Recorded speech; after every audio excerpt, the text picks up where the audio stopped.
Welcome students. अब हम पढ़ेंगे आखिरी हमारी शेड्यूलिंग एल्गोरिथम, वो है रियल टाइम शेड्यूलिंग। देखिए, रियल टाइम शेड्यूलिंग जो है ना, एक बहुत ही ज़्यादा एक्टिव एरिया है रिसर्च का कंप्यूटर साइंस के अंदर। और इस पे अभी भी काम चल ही रहा है। और इस पे आप ये समझ लें कि रियल टाइम शेड्यूलिंग कई कई सारे केसेस के अंदर, कई सारे सिनारियोस के अंदर अच्छी भी पाई गई है। अब एक सर्वे की अगर बात करूं मैं, जिसमें अब रियल टाइम शेड्यूलिंग एल्गोरिथम का अगर मैं सर्वे करूं, तो कुछ अप्रोचेस हैं जिसको अपन दिमाग में रख सकते हैं। जैसे कि सिस्टम की शेड्यूलेबिलिटी एनालिसिस, उसको आपको परफॉर्म करना पड़ेगा। उसके बाद अगर मान लो वो आप कर पा रहे हो, तो उसका स्टैटिस्टिकली और डायनेमिकली वो कैसे परफॉर्म किया जाएगा प्रोसेस को, वो आपका एनालिसिस होना चाहिए। उसके बाद जो एनालिसिस है, उसका रिजल्ट से क्या आपने शेड्यूल प्रोड्यूस करा या कोई प्लान प्रोड्यूस करा, मतलब कोई भी टास्क को डिस्पैच किस टाइम पे करना है। बेसिकली ये तीन जो हैं, ये तीन मोटिव्स हैं, जिन तीन मोटिव्स को आपको ध्यान में रखना है और रियल टाइम शेड्यूलिंग अप्लाई करना है। मतलब ये कि नंबर एक पे आता है कौन सी अप्रोच, जिसमें आपको परफॉर्म करना है शेड्यूलेबिलिटी एनालिसिस। अगर आपने शेड्यूलेबिलिटी कर पाए, तो उसका स्टैटिस्टिकली या डायनेमिकली जो भी आपको, मतलब जैसा भी है वो भी बताना पड़ेगा। और उसके बाद उसका जो रिजल्ट होगा, उससे क्या कोई प्लान बन रहा है कि किसी टास्क को कैसे डिस्पैच किया जाए किस टाइम पे।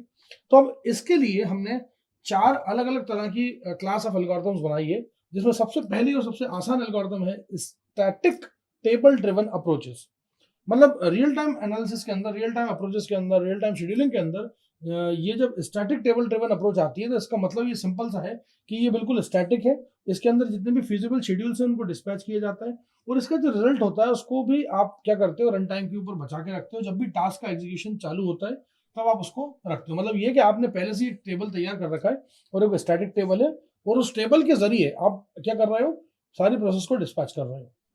उसके बाद आता है static priority driven pre-emptive approach. ये क्या है कि ये भी स्टैटिक अप्रोच ही रहती है। इसमें भी कोई शेड्यूल नहीं बना जाता।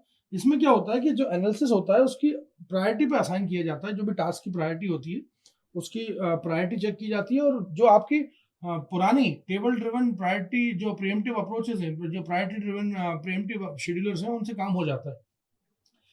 यहाँ पे अब अगला आता है डायनेमिक प्लानिंग बेस्ड अप्रोच।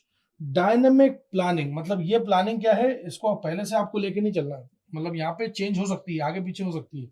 अब इसमें क्या है कि फिजिबिलिटी को डिटरमाइन किया जाता है रन टाइम पे। कोई पहले से स्टार्ट होता है एग्जीक्यूशन, जो स्ट्रेटेजिकली करते थे हम, वो नहीं करेंगे। यहाँ पे रन टाइम पे क्या करेंगे, फिजिबिलिटी को टेस्ट करेंगे। अब मान लीजिए कि कोई भी टास्क अराइव हुआ, उसको एक्सेप्ट किया आपने फॉर एग्जीक्यूशन ओनली। कब कब आपने एग्जीक्यूशन के लिए उसको वो करेंगे, आप एक्सेप्ट करेंगे, जब वो फिजिबिलिटी टाइम कंस्ट्रेंट की मीट कर रहा हो। टाइम कंस्ट्रेंट की फिजिबिलिटी मतलब जैसे कि अगर उसको 5 मिली सेकंड चाहिए थे, आपके पास 5 मिली सेकंड का स्लाइस था, आपने कहा ठीक है यार आ जाओ। अगर मान लो वो नहीं मैच कर पाता या फिजिबल नहीं हो पाता, तो उसको नहीं लेंगे। तो इसका क्या है कि इससे फिजिबिलिटी एनालिसिस जो है, वो आप बहुत अच्छा बना लेते हो और शेड्यूल बहुत अच्छा बना लेते हो। और आपको ये भी पता लग जाता है कि कौन सी टास्क कब आ रही है, और उसको कब हमें असाइन करना है, और कब देना है, और कब उसको रवाना करना है, कब उसको डिस्पैच करके आगे बढ़ाना है। उसके बाद आती है चौथी अप्रोच, जिसको हम बोलते हैं डायनामिक बेस्ट एफर्ट अप्रोच। इसमें कोई फिजिबल एनालिसिस नहीं होती। इसमें क्या होता है कि सिस्टम अपनी डेडलाइन को मीट करने के लिए क्या करता है, डेडलाइन को मीट करने के लिए या फिर अवॉइड करता है किसी प्रोसेस को, जब भी उसकी डेडलाइन मिस हो जाती है। मतलब आपको एक डेडलाइन दे दी, हो गया तो ठीक, चलने दो, नहीं हुआ तो अबॉर्ट, क्योंकि डेडलाइन मिस हो गई। यही था मेरी तरफ से एक रियल टाइम शेड्यूलिंग एल्गोरिथम का 4 approaches. Thank you so much.